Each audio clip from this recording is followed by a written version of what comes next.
Presiden Joko Widodo meminta relawan pro-Jokowi atau Projo bersabar terkait arah dukungan untuk pemilihan Presiden 2024. Jokowi memastikan akan berdiskusi bersama relawan sebelum mendukung calon Presiden 2024 nanti. Dalam Rakernas Pro Jokowi atau Projo, Presiden Jokowi menyatakan akan meminta pertimbangan seluruh relawan untuk menentukan sikap dukungan pada Pilpres 2024. Jokowi pun meminta para relawan untuk bersabar dan berharap relawan tetap solid. Jokowi mengingatkan relawannya tidak terburu-buru memutuskan arah dukungan Pilpres 2024.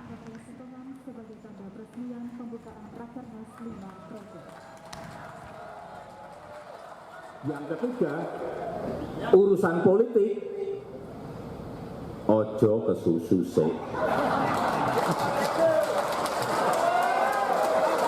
Jangan tergesa-gesa. Jangan tergesa-gesa. Siap yang ketiga. Meskipun mungkin yang kita dukung ada di sini.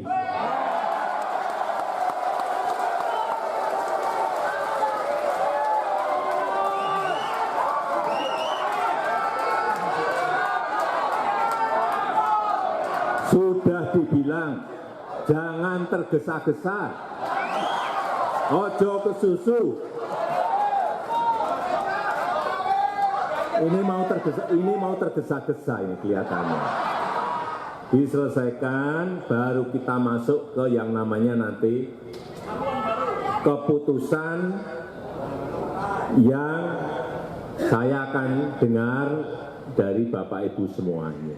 Saudara, kurang dari 2 tahun Pilpres 2024 akan digelar. Kemana arah dukungan relawan pro-Jokowi atau Projo saat Pilpres 2024 nanti kita bahas bersama Ketua Umum Projo Budi Aris Setiadi dan Direktur Eksekutif Carta Politika Yunarto Wijaya. Selamat sore Mas Budi, Mas Toto, sehat ya? Selamat sore. Selamat sore Mas Muni. Sore, terima kasih sudah gabung di Kompas Petang. Nih kalau saya pasti tanya ke Mas Budi dulu ya. Tadi kalau Pak Presiden kan ojo kesusu. Meskipun calonnya mungkin ada di ruangan ini. Memang udah ada ya sebenarnya Mas Budi? Yang pasti arahan dan perintah Pak Jokowi itu bahwa Projo dan seluruh relawan Jokowi itu harus berhati-hati menentukan waktunya. Kita harus cari momentum dan waktu yang tepat untuk memutuskan kemana arah dukungan kita. Sehingga Pak Presiden menyampaikan ojo kesusu, jangan terburu-buru, kita harus melihat momentum yang tepat untuk memutuskan calon yang tepat. Tapi bagi kami, sesuai dengan perintah dan arahan Pak Presiden Joko Widodo sebagai Ketua Dewan Pembina Projo, bahwa ini adalah langkah awal dari sebuah konsolidasi gerakan rakyat di masa pandemi. Ini kan gerakan pertama secara nasional yang melibatkan massa dan juga dilakukan terbuka, di ruangan terbuka. Begitu. Nah, itu nilai-nilainya Pak Ketum. Nah tapi kalau di ruangan tadi kan Mas Budi ada di sana. Setelah Pak Presiden ngomong gitu, yang wajahnya paling sumringah siapa? Pak Ganjar atau Pak Muldoko misalnya atau siapa? Semuanya sumringah karena yang dimaksud Pak Presiden, Pak Joko Widodo kan menyampaikan bahwa mungkin saja yang kita dukung ada di ruangan ini kan, jadi semuanya mungkin. Oke. Begitu loh. Oh, jadi masih mungkin semuanya, Mas Toto. Masih mungkin. Mas Toto baca kode-kodenya gimana nih? Saya melihat ada dua hal ya yang bisa kita terjemahkan. Pertama, kalau dalam kapasitas sebagai kingmaker atau tokoh politik yang kemudian ditunggu arahannya buat Projo dan relawan-relawan lain, saya pikir ini pertama kali memang kodenya mulai terlihat dalam bahasa yang lebih jelas, walaupun tidak pernah secara eksplisit ya. Tadi kan jelas ya, ada Mas Ganjar, ada kalau tokoh nasional ada Pak Muldoko, ada Pak Sudarso. Saya pikir Pak Sudarso hampir tidak mungkin untuk maju kembali dan tidak memiliki niat. Dan kemudian Pak Muldoko katakanlah misalnya memiliki ambisi, tapi selama ini dalam survei tidak terlihat sebagai salah satu kandidat capres yang sering disebut. Kalau bisa disebutkan memang di sini Ganjar, spekulasi akan mengarah kepada Ganjar. Ya. Dan saya tidak tahu apakah dipilihnya Magelang juga adalah sebuah simbol, Mas Muni yang bisa menjelaskan ya.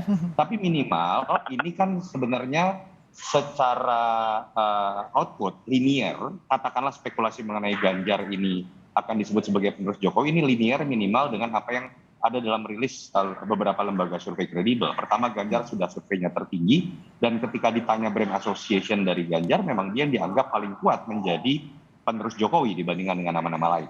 Nah, tetapi apakah isi hati Pak Jokowi seperti apa? Saya pikir mungkin Pak Jokowi dan mungkin Mas Muni kalau tadi bisikin yang tahu ya. Itu yang pertama dalam kapasitas sebagai kingmaker politik. Tapi Pak Jokowi kemudian meneruskan kalimatnya ketika berbicara politik. Beliau beyond that berbicara sebagai presiden dengan kalimat ojo ke susu, jangan tergesa-gesa. Artinya beliau ingin mengatakan bahwa saya masih menjadi presiden, punya tugas untuk kemudian berdiri di atas semua kekuatan, termasuk dalam konteks elektoral pun harus berbicara dengan partai-partai, sehingga kemudian jangan tergesa-gesa, jangan ada yang memaksakan. Bisa diartikan dua hal ya, presiden tidak ingin stabilitas politiknya terganggu. Yang kedua bisa diartikan juga, kalau jagoan ini ingin kita majukan, ikuti cara saya dan jangan kemudian tergesa-gesa. Itu yang coba saya tangkap dan bisa kita spekulasikan dari kejadian hari ini. Menarik, saya mau tanyakan ini ke Mas Budi. Apakah nanti calonnya ini, siapapun nanti, tentunya kan harus di-ACC sama Pak Jokowi kalau dari Projo, akan memperhatikan atau tidakkah parpol mana yang kira-kira jadi kendaraan politiknya? Atau Projo pede aja, ngusung calon dulu, partai kemudian? Begini, sesuai ketentuan yang berlaku, undang-undang dan peraturan kita kan jelas bahwa capres dan cawapres itu diusung oleh partai politik atau gabungan partai politik. Betul. Sehingga partai politik inilah yang memiliki persyaratan untuk mencalonkan capres dan cawapres. Nah, persoalannya kan Projo sebagai gerakan rakyat ini kan menyerap aspirasi rakyat, mengartikulasikannya dan mendorong itu semua, begitu. Tadi Pak Presiden, Pak Jokowi juga sudah menyampaikan bahwa dia akan meminta pendapat dari saya sebagai ketua umum dan juga Projo serta seluruh elemen-elemen lain di masyarakat, gitu loh.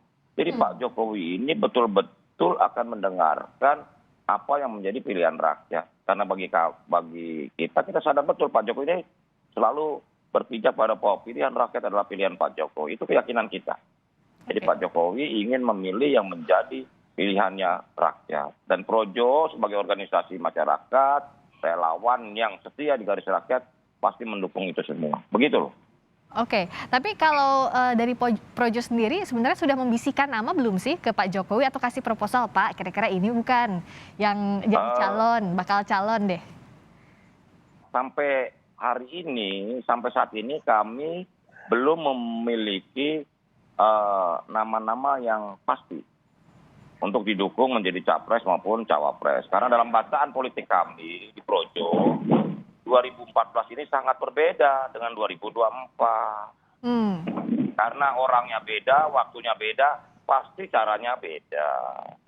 Sehingga kita harus merumuskan langkah-langkah dan tantangan ke depan, terus kita lihat konstelasi partainya, setelah itu kita lihat figur-figur yang tepat untuk menjawab tantangan-tantangan itu, yang bisa memajukan bangsa ini, membawa negara ini ke arah kemajuan, dan juga mensejahterakan rakyat. Itu Mbak. Nama-namanya sih belum ada yang di-declare ke publik, tapi kan sosok-sosoknya, figur-figurnya sudah mulai dicari begitu, Mas Budi, sudah mulai dipantau lah.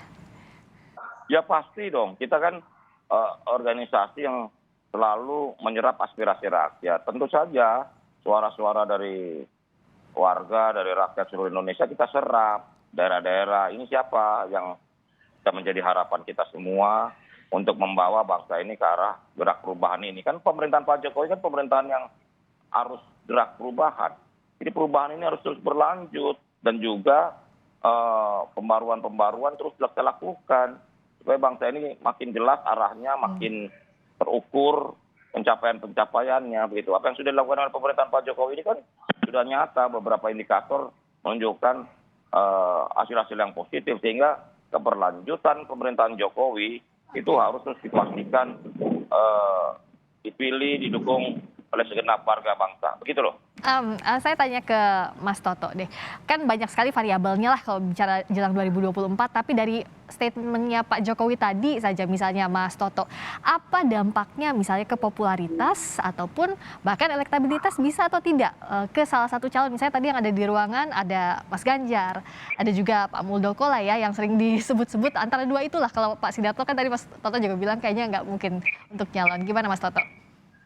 Iya, yang pertama menurut saya jelas kita berbicara pemilu 2024 ini kan terusan ya dari apa yang kemudian sudah terjadi 2014-2019. Suka atau tidak kita berbicara mengenai apakah publik akan memilih sosok yang akan meneruskan legasi Jokowi atau publik ingin hal yang menjadi antitesis dari Jokowi. Itulah kenapa kemudian menjadi pertanyaan dari relawan, partai atau publik, Pak Jokowi akan memilih siapa dan mendukung siapa yang bisa meneruskan legasinya. Ini logika yang biasa saja secara elektoral. Dan itu pasti berpengaruh. Kalau tadi masuk pertanyaan Friska, seberapa besar pengaruh? Menurut saya akan sangat besar. Karena tadi dalam framing pemilih yang katakanlah puas dengan Jokowi, tentu saja kan akan berbicara ingin mendukung siapa yang kemudian akan meneruskan legasi Jokowi. Simbolnya apa? Ya yang Jokowi kemudian percayai untuk kemudian bisa meneruskan legasinya. Tapi akan ditentukan juga oleh variabel apakah Jokowi tingkat kepuasan publik menjelang masa berakhirnya jabatan tinggi atau tidak. Kalau di atas 60% atau 70% stabil, tentu saja pengaruh Jokowi sebagai kingmaker akan sangat besar.